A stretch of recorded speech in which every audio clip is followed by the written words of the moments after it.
Welcome to the latest episode of the Edgar Burroughs mini podcast. These short podcasts are meant to supplement the full-length episodes that I do with Jess Terrell and Scott Stewart, in which we generally talk about one of Burroughs' novels in detail. Right now, we're using the mini podcast to do a chapter-by-chapter analysis of the 1912 novel Tarzan of the Apes.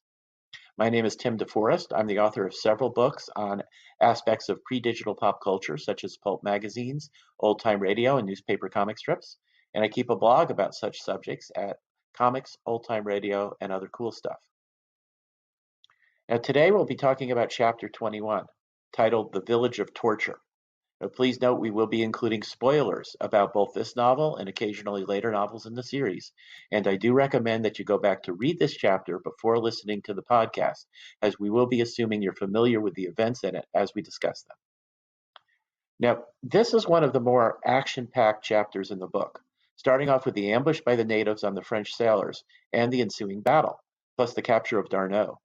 It's all described in an exciting and fast-paced prose. Tarzan's entry into the action is interesting, as once again we see that he can think a situation through before acting. He sees the campfire of the sailors, though he assumes this is the members of the Porter party, as he doesn't know yet about the sailors.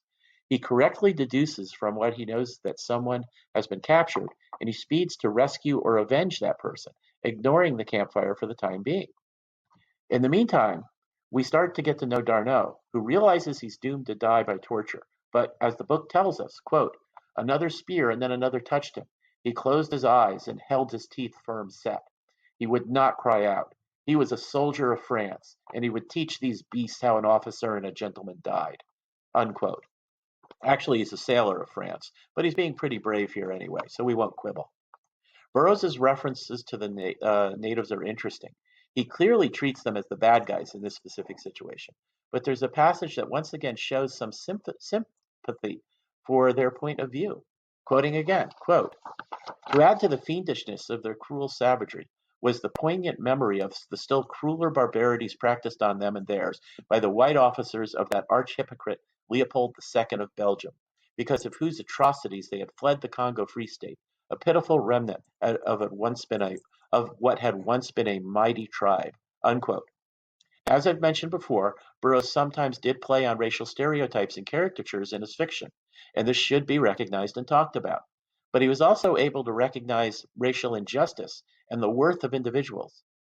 He did something similar in his 1927 novel, Warchief, which dealt with the mistreatment of Apaches by white civilization, treating that with empathy and a recognition of obvious injustice. But the novel was also critical of the Apache tendency to torture captives. Tarzan arrives in time to save Darnot, but not quickly enough to save him from a fair amount of torture, something that will be a plot point in the next chapter, giving Burroughs a reason to separate Tarzan and Jane for a while. The Jungle Lord, once again, plays on the superstitious fears of the natives, along with a well-timed assassination of one of the warriors to rescue Darnot, demonstrating an ability for tactical thinking that he will show over and over again throughout the Tarzan series. That's it for this time. Once again, my name is Tim DeForest. Please visit my blog at Comics, Old-Time Radio, and Other Cool Stuff. You can find a link to my Amazon.com author page. If you're enjoying these podcasts, we would appreciate it if you take a moment to leave a review on iTunes, and keep an ear out for more podcasts coming soon. And as always, thank you for listening.